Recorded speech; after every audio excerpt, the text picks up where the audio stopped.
Participar de este almuerzo semanal del Grupo de Comunicaciones Corripio, que estaremos transmitiendo por las vías digitales del periódico hoy.com.do, elnacional.com.do, eldia.com.do y también por los medios digitales de Telesistema, Teleantillas y Coral 39. Además, darle la bienvenida a nuestros invitados de esta semana: Simón Freud, director ejecutivo de la Dirección General de Alianza Público-Privado, Eliardo Cairo, director técnico, Alan Jiménez, director de Gestión y Supervisión del Contrato, y Alaine Nivar, directora de Comunicación. Así que le damos las gracias y la bienvenida aquí a este almuerzo semanal del Grupo de Comunicaciones Corripio. Les explico un poquito la mecánica. Tenemos primero un espacio de 5-10 minutos para que nos den un panorama general de cómo marchan todas las gestiones que hace la Dirección General de Alianza Público-Privado y sus principales proyectos. Luego tenemos una sesión de preguntas y respuestas. Posteriormente tenemos una pausa. Vamos al almuerzo. En el almuerzo, en una sobremesa, pues tenemos una segunda sesión de preguntas y respuestas. Así que le pasamos la palabra a Simón Freud para que nos explique primero qué es esto, Dirección General de Alianza Público-Privada, y cuáles son los grandes proyectos que se están manejando desde esta dirección. Bueno, primero buenos días, buenas tardes ya, ¿verdad? Contento de estar aquí, José, y el equipo de comunicadores del Grupo Corripio. Como mencionas, estoy acompañado el día de hoy con parte del equipo que nos acompaña en la Dirección General de Alianza Público-Privada y que ha estado trabajando desde el inicio para poder lograr lo que hasta el día de hoy, 2 años, podemos mostrar. ¿Qué es la Dirección General de Alianzas Público-Privadas? La Dirección General de Alianzas Público-Privadas es una institución que nace el 16 de agosto del 2020, fruto de la aprobación de la Ley 4720, que es la ley que crea las alianzas público-privadas y, como consecuencia, establece la dirección como órgano regulador de los programas de alianzas público-privadas. Los programas de alianzas público-privadas, como establece la ley, no es más que la colaboración entre el sector público y el sector privado para desarrollar proyectos de infraestructura o proyectos de servicio, servicios públicos de diversas modalidades. A través de este tipo de modalidad, entonces lo que se busca es que el gobierno potencializar a través del emprendedurismo, la creatividad, la fortaleza, los soportes financieros que maneja el sector privado, poder desarrollar algunas obras de infraestructura que son necesarias para el desarrollo de la República Dominicana, pero que por las precariedades presupuestarias típicas de gobiernos como el nuestro, no tiene la capacidad de poder ejecutarlas por sí mismo. Entonces, bajo este programa existen ciertos proyectos de infraestructura o servicios que sí pueden, debido a su naturaleza, permitirse una colaboración público-privada. Y lo digo eso porque no todo proyecto se puede ejecutar a través de esta modalidad, sino que son algunos proyectos que tienen ciertas características y condiciones especiales. Entonces el presidente, haciendo primero como un gran, primero conocedor y como una persona que apuesta a este tipo de proyectos, nos designa el 16 de agosto como primer director con la finalidad de poner en marcha este programa. Lo digo poner en marcha porque, como estamos hablando que teníamos una ley recién aprobada en febrero del 2020, no existía ni la institución, no existía todo un marco normativo que era necesario, ni tampoco existía un director que pusiese en funcionamiento el proyecto. Entonces, por eso, a partir del 16 de agosto asumimos una tarea, primero de completar la configuración regulatoria, normativa que requería la institución para poder poner en marcha estos proyectos, con la aprobación del reglamento de aplicación de la ley, que fue lo primero que nosotros logramos en septiembre del año 2020.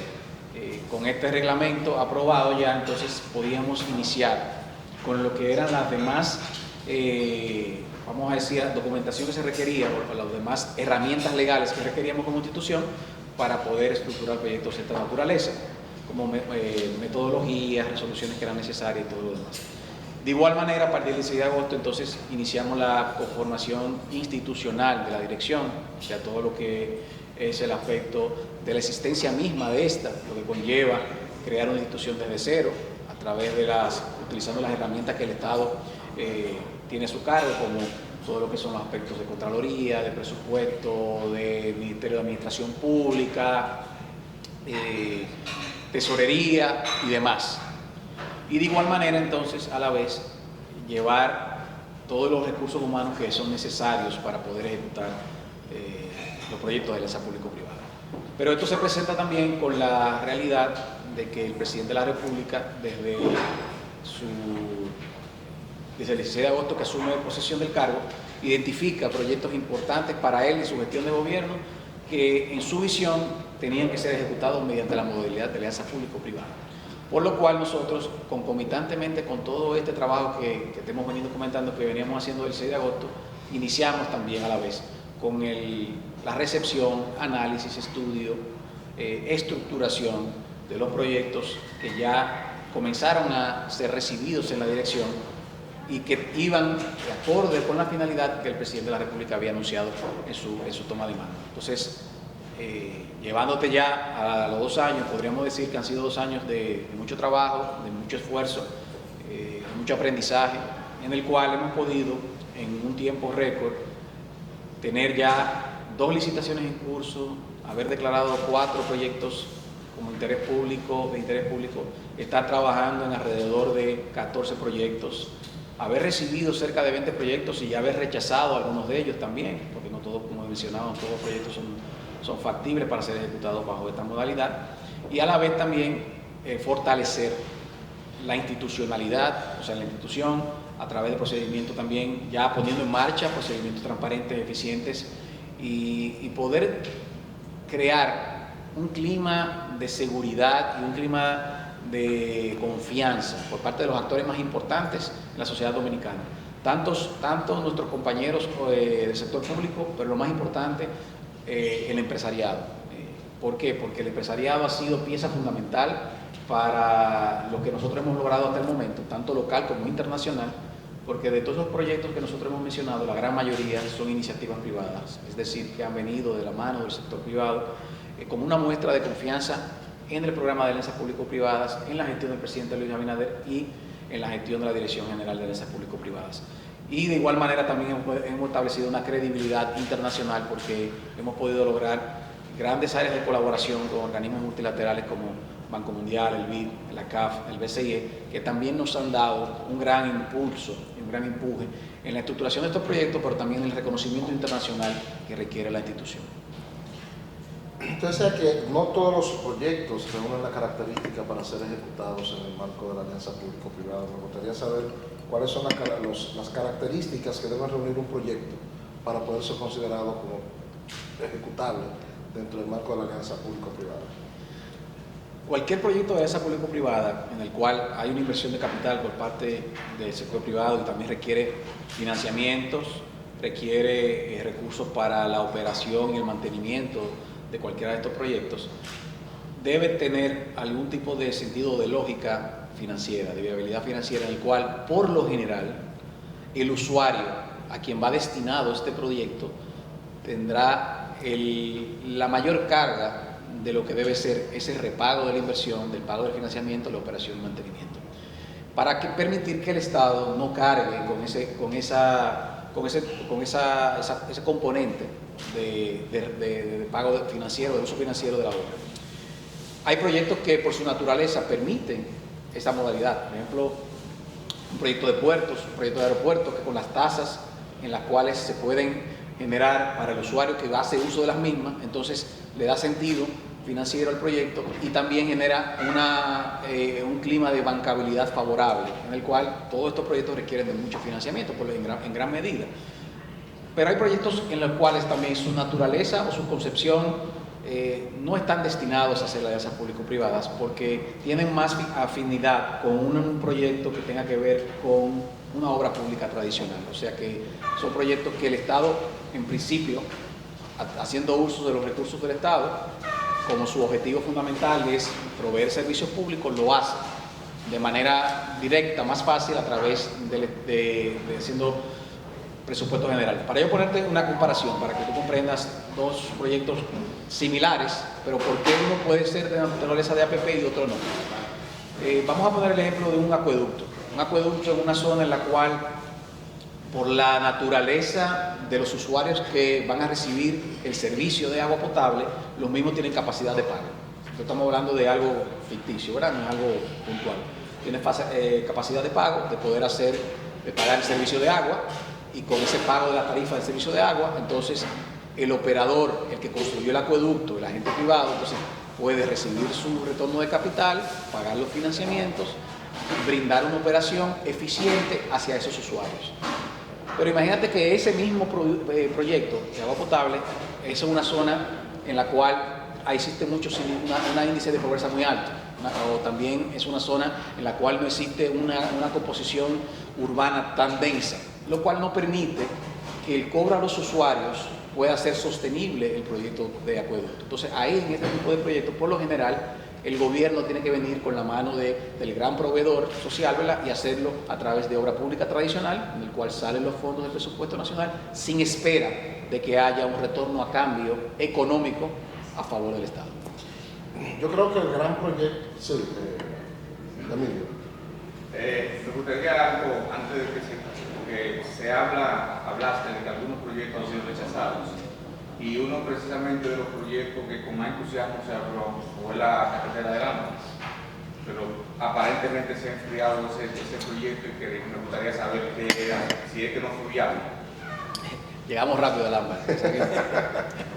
No, mira, dentro de los proyectos rechazados no está el ámbar. El ámbar no ha sido rechazada, sino son otros proyectos que ya la dirección revisó, analizó y entendía por diversas razones que no eran viables para ser ejecutados a través de la modalidad de alianza público-privada. En el caso del ámbar, como el presidente lo indicó en su discurso el 16 de agosto, lo que el gobierno está analizando, la manera más viable y que sea más conveniente su ejecución para el Estado dominicano. Y el presidente indicó de manera precisa que este gobierno no va a repetir o a replicar prácticas que se habían hecho en otras administraciones con proyectos similares.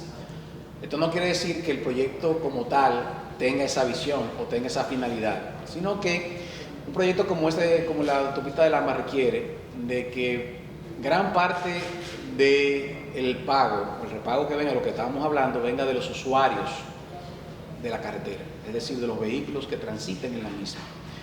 Si no hay una garantía de que los usuarios van a pagar la carretera, entonces el Estado tiene que hacer compromisos presupuestarios para generar un equilibrio económico. No necesariamente peaje sombra.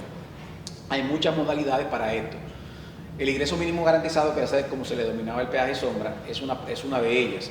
Lo que pasa que lo que se hizo con Samaná es un peaje sombra que fue mal estructurado desde el inicio, porque desde el inicio se sabía que la carretera no tenía la viabilidad por el tráfico para mantenerlo. Se hicieron estimaciones muy exageradas con la finalidad de convencer al Estado Dominicano en ese momento de que era necesario un subsidio muy costoso por cada vehículo que no pasara.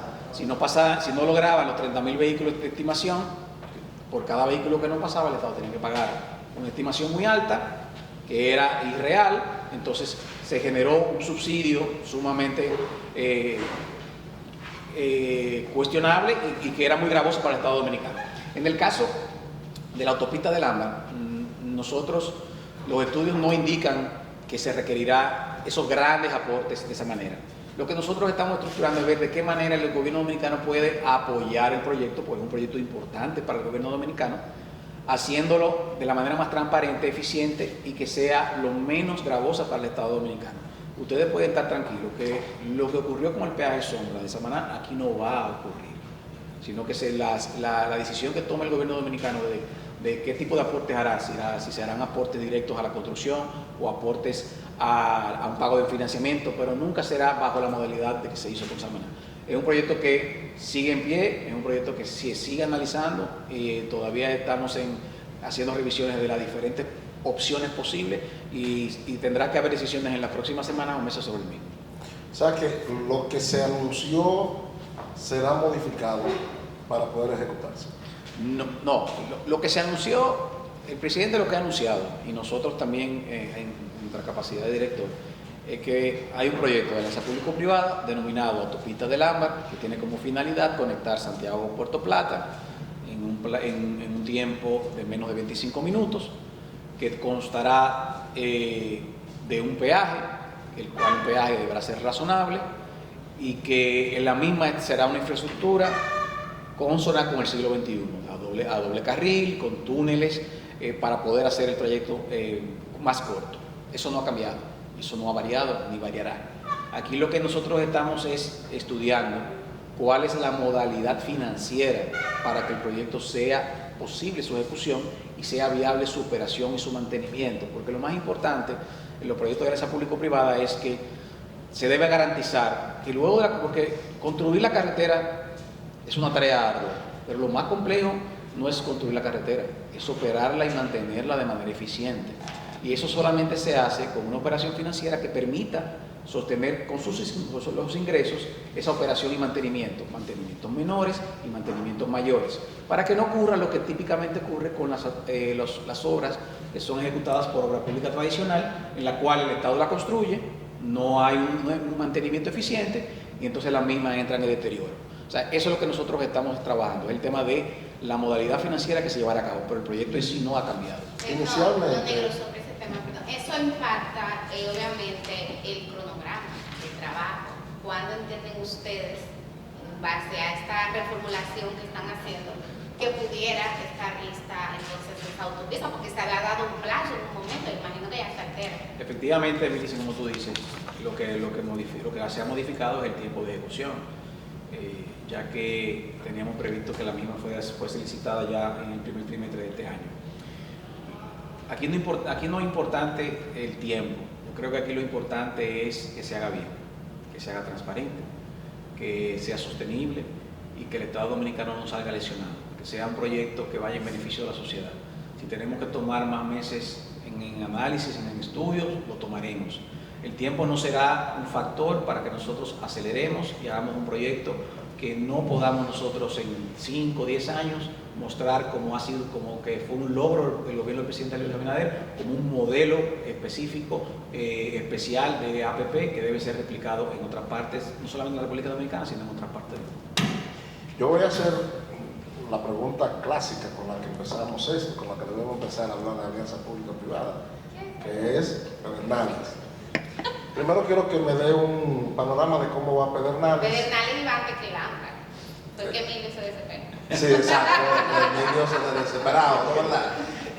Pero en el marco de darle descripción cómo va Pedernales, quiero sacar un pequeño detalle. Ayer ya anunciaba que ya se abría la licitación para la construcción del hotel que va a operar Iberostar. Inmediatamente vinieron reacciones. Una de ellas me llamó mucho la atención y dice, pero ya se le escapó al director de Alianza Público-Privada decir que va a haber una licitación y ya está diciendo que de Iberostar. Entonces, ¿qué licitación es que estamos hablando? Mira, Negro, qué bueno que tú me haces esa pregunta, porque así me permite abundar un poco o explicar cómo está estructurado Pedernales para que el público entienda y salga de las mismas confusiones que tiene. Pedernales tiene más de 30 años el país completo y principalmente la provincia esperando el desarrollo. Anuncios van, anuncios vienen durante diferentes gobiernos, que Pedernales va a avanzar, que vienen los master plan, que los inversionistas están llegando, que todo lo demás, y nunca terminaba de llegar. Cuando llegamos al gobierno, el presidente Luis Abinader, en la segunda semana de ser presidente, su primera visita fue a Pedernales. Y fue a Pedernales con un grupo de empresarios, funcionarios, expertos en el sector turístico, para comenzar a discutir lo que debería ser la visión de desarrollo de la provincia. Porque sí, el presidente desde la campaña y desde su plan de gobierno entendía que la única manera en la cual se podía desarrollar la región sur completa, no solamente Pedernales, sino la región Enriquillo y la región sur, inclusive el sur corto, con Azua y incluyendo Azua, San Juan, Baní, San Cristóbal, era a través de la generación de un nuevo destino turístico en el área de Pedernales. Utilizar todos esos recursos naturales, esa belleza que tiene esa provincia, no solamente en sus playas, sino en todo lo que le compone, con la Sierra de Bauruco, el mismo pueblo, la región fronteriza y todo lo demás, para generar ese nuevo destino turístico. Entonces, a partir de ahí se crea una comisión. Esta comisión comienza a discutir cuál es la mejor modalidad para iniciar este proyecto. Y había tres maneras, tres vías para hacerlo. Opción 1, el Estado es propietario de todos los terrenos. ¿Qué hacemos? Vendemos los terrenos y dejamos que el sector privado venga, compre los terrenos y desarrolle. Ese tenía dos problemas muy graves.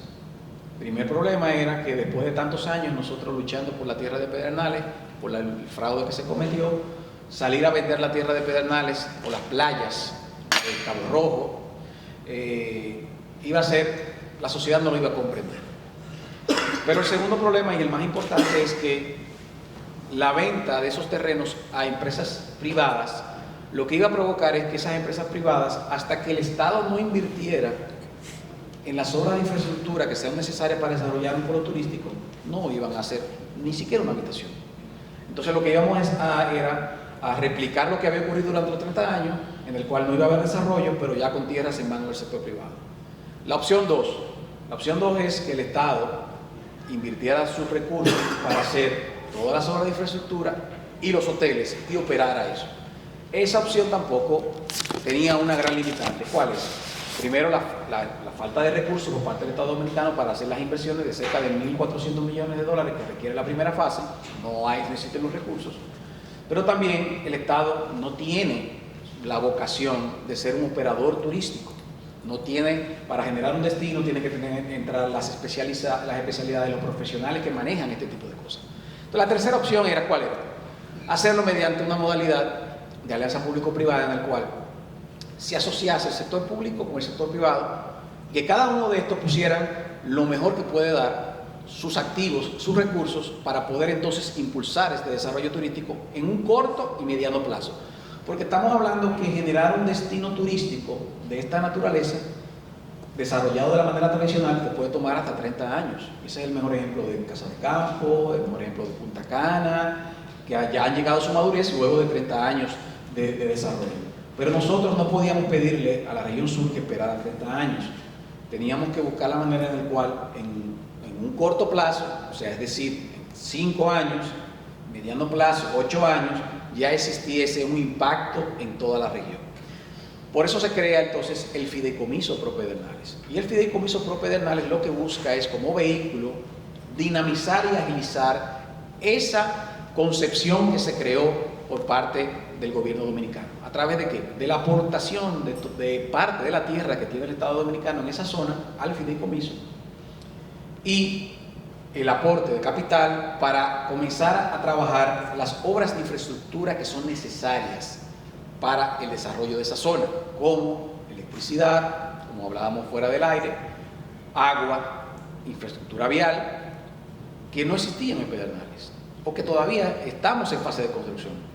Sin agua, sin luz, sin carretera no puede haber hotel. Sin aeropuerto no puede haber turismo. Entonces, con esos aportes de capital del sector público, más el aporte que vendrá del sector privado para la construcción de los hoteles, entonces podemos lograr ese desarrollo a corto y mediano plazo. Entonces, a tu pregunta de la licitación Iberostar, ¿qué es lo que ocurre? La modalidad en todas partes del mundo, no solamente en la República Dominicana, en la zona del este, sino también en otros países del área como Cancún, en México, en los diferentes destinos, es que las grandes cadenas hoteleras ya no construyen hoteles, no invierten en la construcción de hoteles, sino que lo que hacen es que operan.